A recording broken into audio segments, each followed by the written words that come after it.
Josh Golin, you are the executive director of Fair Play. What do you do there? Sure. So Fair Play is a national advocacy organization that works to make the internet less addictive and safer for young people. We got our start around being very concerned about marketing to children directly. And have come to understand that the spaces that children are spend so much of their time online have really been built for marketers and for advertisers to reach children and to collect their data. And as a result, that's really made the things like social media so addictive and so unsafe. And so we're really trying to change that business model through corporate campaigns, through advocating for legislation, and by using existing laws and regulations in order to force companies to change their behaviors. What kind of successes have you experienced in that so far? We've had a number of really big successes. I think a few that I can mention. For instance, we filed a Federal Trade Commission complaint against Google about 5 years ago, documenting that they were illegally collecting children's data on YouTube. And that led to significant restrictions on how Google collects data from children on YouTube, as well as an $170 million fine for YouTube. So that's an example of how we work through the FTC to force changes. A few years ago, it was announced that Meta was going to release a version of Instagram for little kids. And we organized over 100,000 parents, leading pediatricians and psychologists and teachers, over 40 state attorneys general, to say to Meta, you absolutely should not do this. This will be incredibly harmful to have young kids on Instagram. And we were able to stop them from releasing that product. So that was a huge win. And on the legislative front, I wouldn't say that it was a 100% victory, but we have not had new legislation to protect children online in more than 25 years. Last year, we were able to get the Kids Online Safety Act and an update to the Children's Online Privacy and Protection Act through the Senate by a 91-3 vote. Which is the first time legislation like that has passed the Senate in 25 years. Unfortunately, we came up short with the House at the end of the year, but I think it just shows kind of the power that we're building, and the fact that this is a bipartisan issue when you pass 91-3 in the Senate, and some of the progress that we're making. Well, those are huge. That $170 million fine, that's enormous. And then stopping Meta from damaging the young kids. How do y'all manage it? How do y'all pull that off? I mean, I imagine it takes a lot of resources to go toe to toe with Google. Well, we do a lot with a little. And I think that, at the time we filed that complaint against Google, we had 5 staff members.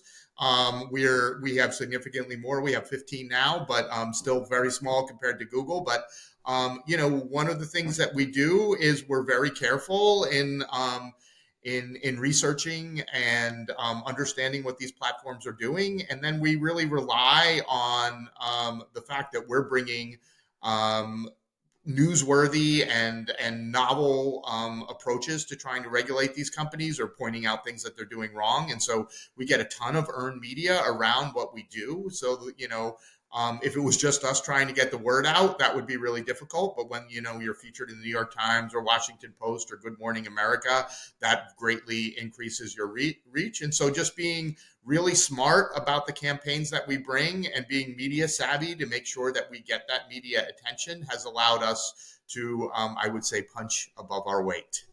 Yeah, so it sounds like you rely on external collaborators, are there particular ones that you've developed over time that really turn to you and advocate for you? I'm sorry, can you repeat that? Are there like particular external collaborators that not your 15 employees, but that advocate for you or maybe do legal work or things like that? Yeah, we've been fortunate to have a lot of amazing partners over the years.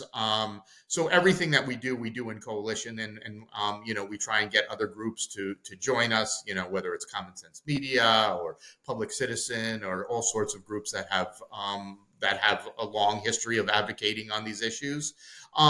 But we also were fortunate when we filed that FTC complaint against Google. We were fortunate to be working at the time with a law clinic at Georgetown that has done a lot of pro bono work for us. So that's really been helpful.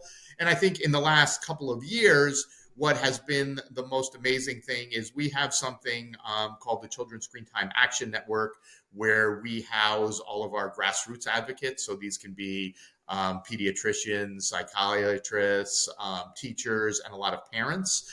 And these are folks who are deeply passionate about protecting children online, reducing the amount of time that kids spend online, but don't necessarily do this for a living. And so we've created this structure where they can advocate under our umbrella. And that's been really powerful in expanding our reach. And I think most noteworthy out of that effort is we now work with a lot of families who have tragically lost their children, whose children have died because of things that have happened on social media. And they have become the most powerful spokespeople, organizers, advocates. And so when we talk about, bills passing the Senate 91-3, that was primarily because of those parents and them going to Washington over and over again and telling their stories to lawmakers. So what personally motivates you to do this job? I think, when I started doing this work, I was in grad school, getting a degree in child development. And I approached it that, of course, um, everybody who is an influence in a child's life, like, wants what's best for children. We may not get that right as teachers or parents or institutions. We may make mistakes, but we're starting from a place of wanting what's right for children, what's best for children. And I quickly realized that there were these enormous forces in children's lives, commercial forces, whether it was the advertisers or the producers of media or the creators of these online platforms, who are agnostic about children's well-being. They don't set out to hurt children, but their number one purpose is to make money. And if there is a conflict between making money and doing what's best for children, they are going to pick making money every single time. And so it became very apparent to me that we needed an advocacy community that was standing up for kids against these tremendous forces. And it was lonely work when we started doing it. And I think over the years, we've seen just a real change in how people view things like social media and how they view what's happening to kids online. And so there's a tremendous opportunity now to make change. But I am motivated by, if you're going to be an influence in a kid's life, you should care about that kid. Which seems like a pretty basic and fundamental belief, but it's not always adhered to. And so that's why I think we need groups like Fair Play and all the other advocates in this space. Well, like you said, it seems common sense, but it's not always adhered to. I just wonder why. What makes a difference with you? How come you're not pursuing money at the expense of children's well-being, whereas other people are? That's a really interesting question. I mean, I think, I think a lot of it has to do with how I was raised and my values, and that, and I think my own childhood was incredibly powerful for me, which was, I was one of the last, I think, my generation was probably the last whose childhood was built around outdoor play and community-based play and mixed age play. And you'd come home from school and you'd throw your backpack in the house, and then you'd be out until it got dark or maybe even past then.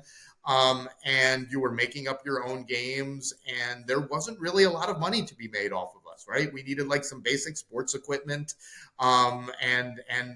and a patch of dirt in order to have fun. And I think as marketers and the media industries have started to see childhood as a place to be mined for profit, it has just fundamentally changed that childhood so much. And to me, kids today are really missing out on some incredible opportunities for growth and exploration and friendship and negotiating when you're making up your own games and your own rules and having to negotiate those rules and conflict, I think is just really important experience for kids. And it breaks my heart that kids aren't having that. It breaks my heart that kids, you rarely go past a field and see kids playing without an adult directing the play, right? So there's a huge sort of industry around youth sports now, but just sort of pick up sports or pick up made up games or playing pretend out in a park. You just don't see that unless it's being directed by adults. And I think, yeah, for me, that's a tragic, and we really need to get kids back to having those experiences. And we won't do that as long as kids are completely addicted to all of the media that is deliberately designed to be addicted. The childhood you described is so beautiful. Do you think we'll get back to that? I think we're starting to see, particularly with books like The Anxious Generation, which has been a bestseller, I think, for like over a year now. I think there is a hunger for this. I think if you ask almost any parent or almost any person who works professionally with children, is there something fundamentally wrong with how childhood is structured and designed right now? Almost everyone will say there is. I think what the problem is that most people don't have hope or the imagination that things could be different. And I think that that's starting to change. I think we're starting to see that people are looking to organize, not just against the tech companies, but also to create safe spaces and community spaces for kids, to encourage parents to let go of their children a little bit so that they can have those experiences that are driven by their kids and by other kids and by communities of kids. And I don't know that we'll ever get back to like my childhood in the late 70s, early 80s, but I think we are seeing the opportunity and real changes happening where parents are saying we need to create the ability for kids to have offline experiences and offline play. I have a lot of young parents listening to this show. What advice would you give to them so that their kids can have a better shot at what you describe?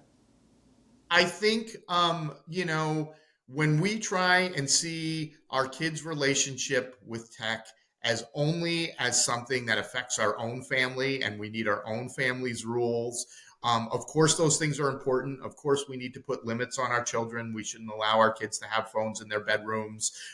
We should delay getting our kids phones as long as we possibly can. But I think even more important than the rules that we set in our own household is how we parent in community. And these are things that need to be discussions we need to be having with other parents, because you cannot get your kid a phone. You can be the one that doesn't get your kid a phone. But if everybody else is getting their kid a phone, it is really hard on your kid to be the only kid in fifth grade without a phone. It is really easy for your kid to be one of 15 kids in fifth grade without a phone. So having those conversations together, setting community norms, talking about what your fears and hopes are when it comes to technology, when it comes to things like play and community, I think make all the difference. And so, the tech industry would love for this to be just conversations that we have with our kids or with our partners. But when we start to parent in community, that's when we can start to make the changes that go beyond just one kid at a time. Exactly. Have you seen success with that concept of parenting with community?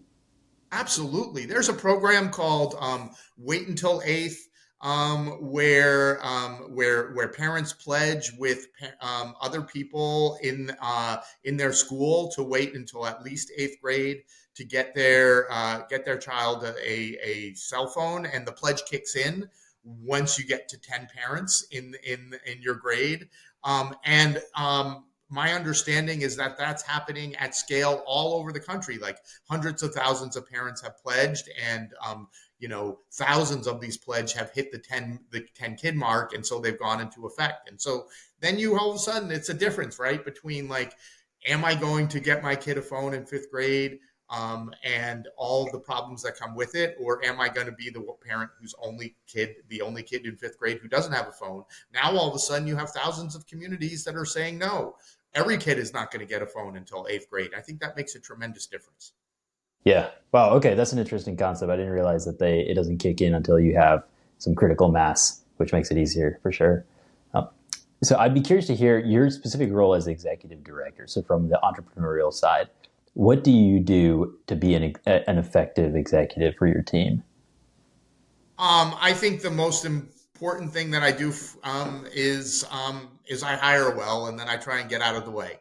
I think what's interesting for me is I started doing this work. It was just me and the founder of the organization. It was literally two of us for several years, and so you had to be able to do everything. You had to get your hands dirty and everything. And I think now it's really about finding the right people, finding the right skill sets, and people who are able to drive this work much farther than when it was just two of us who were possibly able to.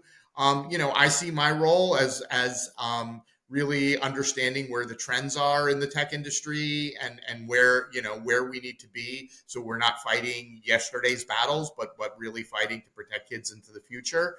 Obviously fundraising for the organization so we have the resources that we need. And I think one of the things that happens when you there's no shortage of things that we could be working on when we come to work every day. There are so many commercial interests that are undermining children's well-being, and so making sure that what we're doing adds up to a coherent story, that we're not chasing every squirrel that runs in front of us, but really thinking about where are we going to get the most bang for our buck? What is going to resonate most with the public? What are those visceral campaigns that people are going to get right out of the bat, and aren't going to need a lot of explaining to them, because frankly people don't have a lot of time for you to explain things to them. It's You need to capture their attention fairly quickly. So really I see my job as sort of helping us narrow down from almost infinite possibilities to focus on those things that will be most effective, and making sure that we have the resources to carry out the work that is so important. What do you think is the single most effective low hanging fruit for you right now for your organization? Um, I think one of the things that you're going to see us doing a lot more work on are these AI companions that are being marketed to kids, which are frequently, I think on the sort of, if you have 10 minutes, the longer story is like, about what does it mean to transform kids and to have them have relationships with things that aren't even real, and have been designed to take their money and attention. But I think, the sort of 30-second story that we can be telling right now is that these chatbots are teaching kids to hurt themselves, are telling them to kill their parents, are initiating sexual conversations with children, or initiating sexual conversations with adults who think they are talking to a chatbot that is a child. And I think that stuff is so viscerally horrific that we have a real opportunity, as these things, as the hype around AI, that it's going to solve all of our problems and rejuvenate the economy and get rid of all the boring jobs. I think the way that these AI is being used and unleashed on children is very, very concerning. And I think, the fact that so many of these chatbots are sexualizing children or telling them to harm themselves, makes it that low hanging fruit that we can have some wins on right now. That is so dystopian.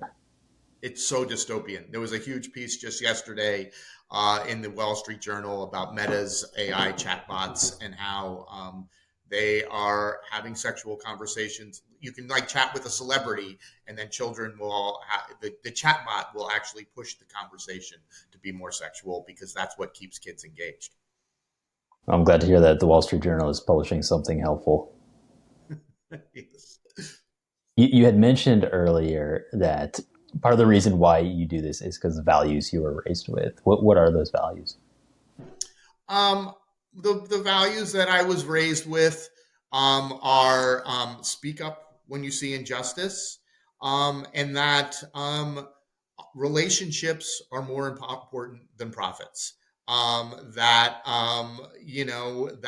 the obviously we all need money in order to purchase necessities like housing and food, and clothing and things like that.